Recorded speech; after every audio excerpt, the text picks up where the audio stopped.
Gandang gabi po sa ating lahat. Ang aking ibabahagi sa gabi ito ay makikita sa 1 Kings chapter 10 verses 1 to 4. Ito po ang nakasulat. Nang marinig ng reyna ng Sheba ang pagiging tanyag ni Solomon, nakapagbigay ng karangalan sa Panginoon. Pumunta siya kay Solomon para subukin ang karunungan nito sa pamagitan ng mahirap na tanong. Dumating siya sa Jerusalem na kasamang marami niyang tauhan at may dala siyang mga kamilyo na kargado ng mga regalo ng pampalasa, napakaraming ginto at mahaling mga bato. Nang makita niya si Solomon, tinanong niya rito ang lahat ng gusto niyang itanong. Sinagot ni Solomon lahat ng tanong niya at walang anumang bagay na hindi niya naipaliwanag sa kanya. Nang mapatunay ng reyna ng Sheba ang karunungan ni Solomon, nang makita niya ang ganda ng palasyo na ipinadala nito, yun lang po. Maraming salamat. Purihin ang Panginoon. God bless. Isang mapagpalang gabi po sa ating lahat. Ang aking pong ihahayag ngayong gabi ay mababasa sa unang mga hari, Kapitulo 10, versikulo 5 hanggang 8. Napansin niya ang pagkain sa hapag ng hari, ang mga tirahan ng kanyang mga opisyal at ang kayusan ng kanyang mga tauhan. Napansin din niya ang kanyang kasuotan, ang mga tagadulot niya ng inumin, ang handog na inaalay niya sa templo. Hangang-hanga ang reyna sa kanyang nakita. Kaya't sinabi niya sa hari, "Totoo nga palang lahat ang narinig ko tungkol sa iyo at sa iyong karunungan. Hindi ko mapaniwalaan ang mga sinasabi nila sa akin tungkol sa iyo. Ngunit ngayong nakita ko na ang lahat, napatunayan ko wala pa pala sa kalahati ay ibinalita nila sa akin, sapagkat iyong karunungan ay talagang higit kaysa ibinalita nila. Napakapalad ng iyong mga asawa, mapalad ang iyong mga tauhan, sapagkat lagi nilang narinig ang iyong karunungan. Yun lamang po. Amen." Isang pagpalang gabi po sa ating lahat. Ang akin pong babasahin ay mula sa libro ng Unang Hari, chapter 10, verses 9 to 12. Purihin ang Panginoon na iyong Diyos, na natutuwa sa inyo at naglagay sa inyo sa trono ng Israel.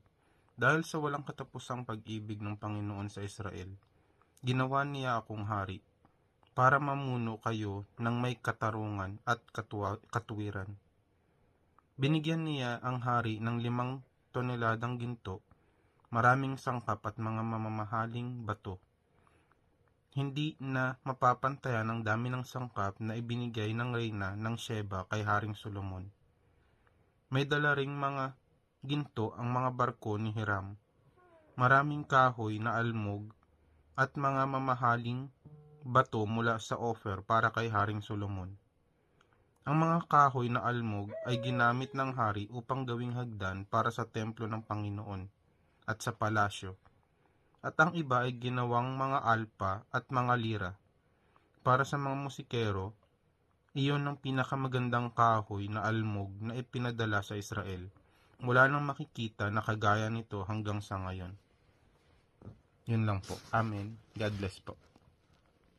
Magandang gabi po sa ating lahat. Ang babasahin ko po ay mula sa Book of 1 King chapter 10 verse 13 to 16. Ibinigay ni Haring Solomon sa reyna ng Sheba ang anumang hingin niya, bukod pa sa mga regalo na ibinigay ni Solomon sa kanya. Pagkatapos, umuwi na ang reyna kasama ang mga tauhan niya. Ang kayamanan ni Solomon. Taon-taon, tumatanggap si Solomon ng 23 toneladang ginto. Bukod pa rito, ang mga buwis na galing sa mga negosyante, sa lahat ng hari ng Arabia at sa mga gobernador ng Israel. Nagpagawa si Haring Solomon ng 200 malalaking pananggalang na ang bawat isa ay nababalutan ng mga 7 kilong ginto. Amen. God bless po. Magandang gabi po sa lahat. Ang babasahin ko po ngayon ay makikita sa 1 King chapter 10 verse 17 to 20. He also made 300 small shields of hammered gold, with 3 minas of gold in each shields. The king put them in the palace of the forest of Lebanon. Then the king made a great throne covered with ivory and overlaid with fine gold. The throne had 6 steps, and its back had a rounded top. On both sides of the seat were armrests, with a lion standing beside each of them. 12 lions stood on the 6 step, one of either end of each step. Nothing like it had ever been made of any other kingdom. Yun lang po rin ng Diyos. God bless. Good evening po. Ang aking Bible verse for tonight is from 1 Kings chapter 10 verses 21 to 24. Verse 21, Gintong lahat ang mga inuman ng Haring Solomon, at gayon din ang mga kasangkapan sa bulwagang tinatawag na gubat ng Lebanon. Walang kagamitang pilak dahil hindi pa ito pinahahalagahan noong panahon ni Solomon. May mga malalaking barko siya sa karagatan, kasama ng mga barko ni Hiram, at tuwing 3 taon ay dumarating ang mga barkong ito na may dalang ginto, pilak, garing, mga unggoy at pabo reel. Si Haring Solomon ang pinakamarunong at pinakamayaman sa lahat ng mga hari sa buong mundo. Dinadayo siya ng mga tao mula sa lahat ng panig ng daigdig upang marinig ang karunungang ibinigay sa kanya ng Diyos. Amen. Ang mabuting balita ng ating Panginoon. Dito sa Bible verse na to, binanggit yung mga kayamanan ni Solomon, yung mga iba pa niyang kayamanan na meron siya. At sinasabi na talagang napakayaman, 'di ba? Dahil na yung mga kagamitan niya, ginto, 'di ba? Lahat yung mga kasangkapan sa bulwagan na tinatawag na gubat ng Lebanon. 'Yon. And kaya puro daw ginto kasi dati yung pilak hindi pa pinahalagan nung panahon ni Solomon. No? Sa verse 22 na may mga malalaking barko siya sa karagatan, no? Sa English sabi, fleet of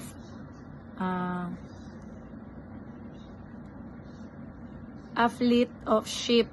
Sabi, the Bible records that Solomon built a fleet of ship at Ezion-Geber, near Elot on the shore of the Red Sea, in the land of Edom. Yun nga yung nabanggit din ito dun sa 1 Kings chapter 9, no? This strategic location allowed Solomon to engage in maritime trade with distant lands, enhancing Israel's wealth and prestige, no? Kaya isa daw to sa mga talagang mga ambag or dagdag sa kayamanan ni King Solomon, no? Kaya siya sinasabing siya yung pinakamayaman at pinakamatalinong hari. Ayan. So ayun pala, no, sa panahon pa lang pala ni King Solomon may mga barko na nagtatrade sa mga iba-ibang bansa, no? So ibig sabihin yung karunungan na yun nanggaling din sa Diyos, kasi kay King Solomon yun sa panahon pa lang ni King Solomon may mga barko na. Amen.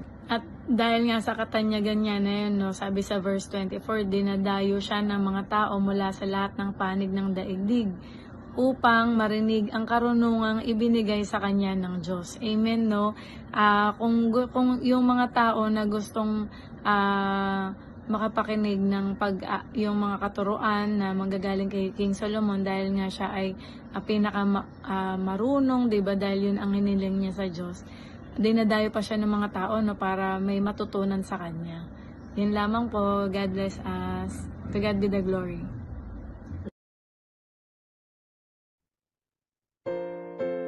Muli po, isang katagumpayan muli na binigyan muli tayo ng Panginoon na tayo makapagbasa muli ng isang chapter, no, para sa araw na ito.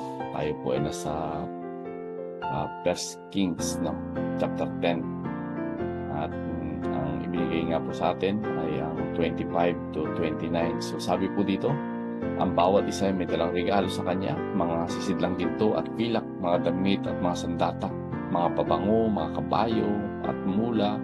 Nagpapatuloy ito sa loob ng maraming taon. So dito makikita po natin na si Haring Solomon, no, ay tinuturing na talagang isa sa pinakamayaman, no, sa lahat ng hari sa buong mundo noong time niyon. Dito makikita natin na kapag siya ay dinadalaw ng mga leaders ng iba't ibang bansa na gusto makarinig ng kanyang salita, no, ay talagang hindi lang ito basta dumadalaw, kundi may dala itong mga regalo. So pangunahin nga dito yung ginto, no? Kung kaya't napakaraming ginto ni Solomon sapagkat ito yung pangunahing nireregalo ng kanyang mga bisita. Dito makikita din natin na si Solomon ay hindi lang yun yung pinagkukunan ng kanyang kayamanan na kung saan talagang si Solomon ay nagtatag din ng mga ng pangkalakalan na himpilan na kung saan yung mga tauhan ni Hiram at yung kanyang mga tauhan ay pupunta ito sa mga iba't ibang mga bansa, no? Malalayong mga lugar. Isa nga dyan yung Upir na kung saan tinatravel nila ito. Pag-uwi nito, nagdadala ito ng napakaraming ginto. So dito po natin makikita na talagang si Haring Solomon ay pinagpala po talaga ng Panginoon. No? Dito natin makikita na hindi ito sa galing ni Solomon, kundi yung kagaling, yung karunungan galing sa ating Panginoon at yung mga blessings na ito ay galing din sa ating Panginoon. So ibig sabihin, iisa po ang pinagmula nito kundi yung ating Panginoon. So kung bakit yumaman si Solomon, bakit siya pinupuntahan ng mga bisita, ito po ay isang favor na galing sa Panginoon. So kapag natamo po natin yung favor ng Panginoon na talagang grabe, no? Kaya tayong pagpalain ng Panginoon anytime. So purihin po ang Panginoon sa ginagawa natin sa bawat araw na tayo ay nag-devotion upang tayo ay kumbaga lalo pang umangat yung ating pananampalataya na kung saan magdulot ito ng kapanatagan sa ating pagkatao, magdulot ito ng pag-asa na may Diyos tayo na walang imposible sa Kanya, na siya lamang ang pinagmumulan ng lahat ng bagay. So purihin po ang Panginoon and God bless everyone.